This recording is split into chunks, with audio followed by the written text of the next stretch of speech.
Your Steve Jones Show podcast is loading now. The Steve Jones Show podcast is sponsored by Purdy Insurance. Visit Purdy Insurance on Market Street in Sunbury or visit online at purdyinsurance.com. Joined now by the outstanding Rich Scarcella, Reading Eagle. Sir, welcome. Thank you so much for your time today.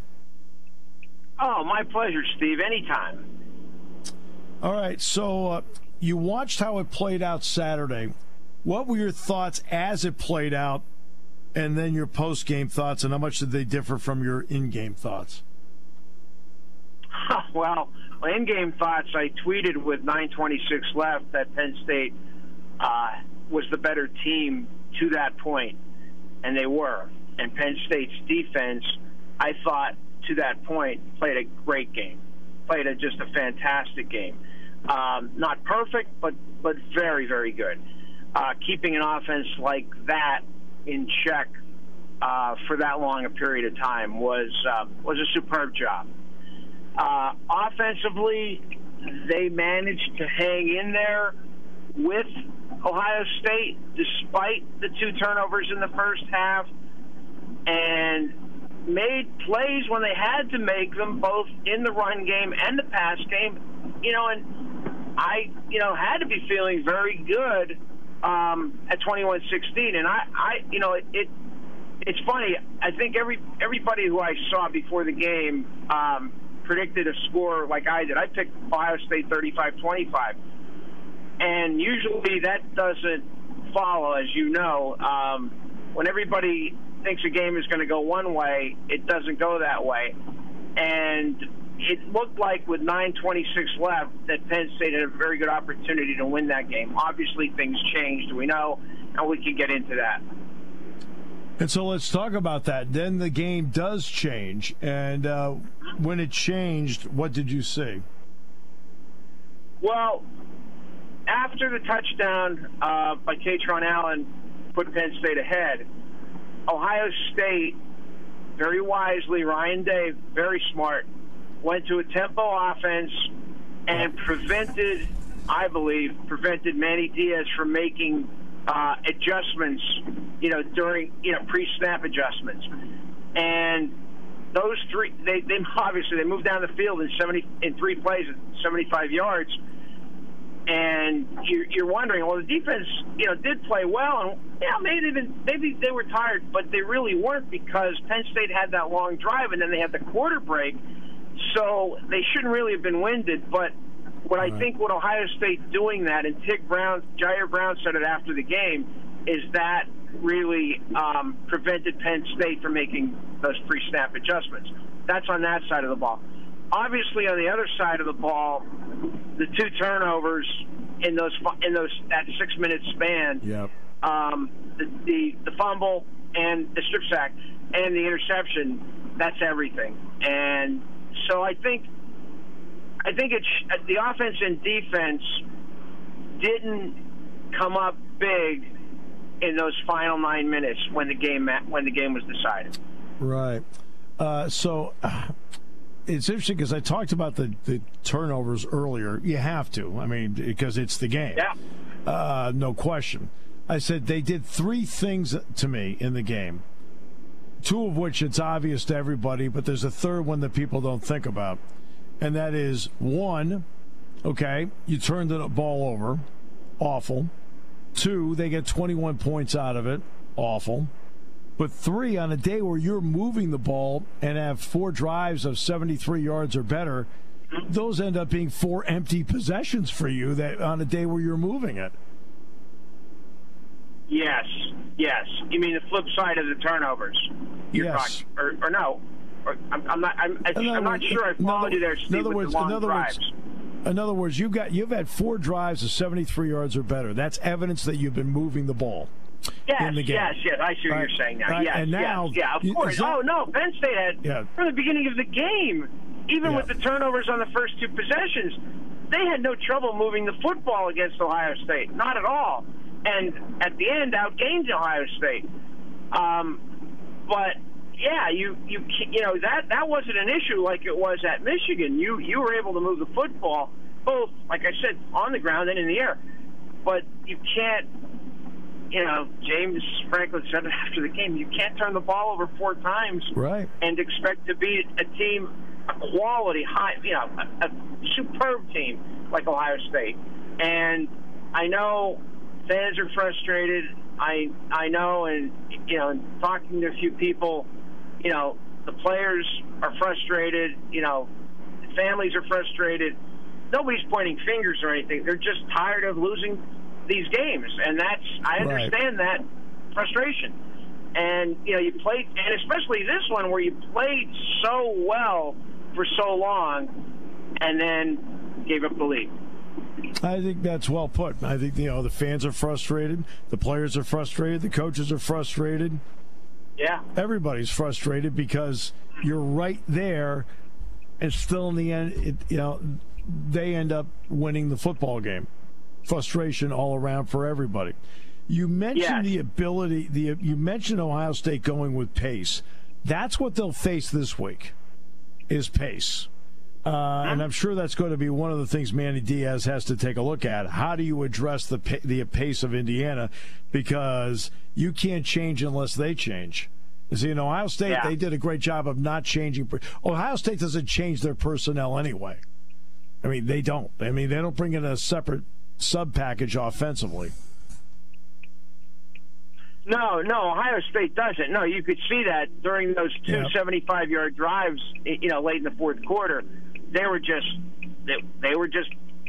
snapping quickly. They got their play calls. And I haven't said this yet, and I'm going to guess that you've either talked about it or we'll talk about it. C.J. Stroud is a pretty darn good quarterback. I mean, my goodness.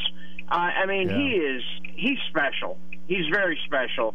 And I was really impressed with him, probably more so, believe it or not, than even Marvin Harrison. Now, Marvin Harrison is a terrific wide receiver, but I was just so impressed with Stroud, not only with his poise in the pocket, but the way he delivers the football, and it's something to behold. It's really something pretty to watch. Well, the two passes that stick out to me that he threw, one was the long pass down the sideline to Emeka Egbuka. Johnny Dixon has fabulous coverage on it. No issue. And he drops that ball right into the one spot that's perfect in stride. The other one was the in-cut to Harrison, which is also covered, and it was off a blitz, and just a great throw. He just spins it. Yeah, and you've got to be, a defense has to be at or near its best to beat somebody as talented as that. And I think, again, for, 51 minutes or 50 and a half minutes, they did. I mean, Ohio State had 263 yards with 9:26 left and had 16 points and had been averaging 49. And then, obviously, the roof caved in, and that was that. But, Penn State played really well for a long period of time. They needed to finish, and they didn't. Right, and that's in the end, that's what it is. What kind of fan feedback have you had? Because you're going to get fan feedback on what you do. I think there are a few things. One, I mean, they're very tired of losing to the better teams. I mean, we're talking about 11 straight losses to top 10 teams, and I think people understand you're not against top 10 teams. You're not going to have a great record, but 11 straight losses has bothered the fans. The other thing is, of course, the quarterback position. I like Sean Clifford. I wrote today his work ethic, his leadership. We can go down the list, are exemplary. But I think the fans are just tired of him, and they have fatigue from him, and that's unfair or not. I think they want to see a change, and this is going to be interesting to see how James navigates the rest of the regular season. I don't think he's going to change starters. Maybe I'm wrong, but I do think we may see more of Drew Allar these last 4 regular season games. I was asked on Sirius XM last week when I was a guest about why the fans are mixed towards Sean Clifford. And the two reasons I gave I said, one, I said, he's in his 6th year. I said, so he's been there over and over and over again. I said, and Penn State also has the shiny new object, and that's Drew Allar. And the fans, yes, I think, want to see the shiny new object, even though they don't really know that much about the shiny new object.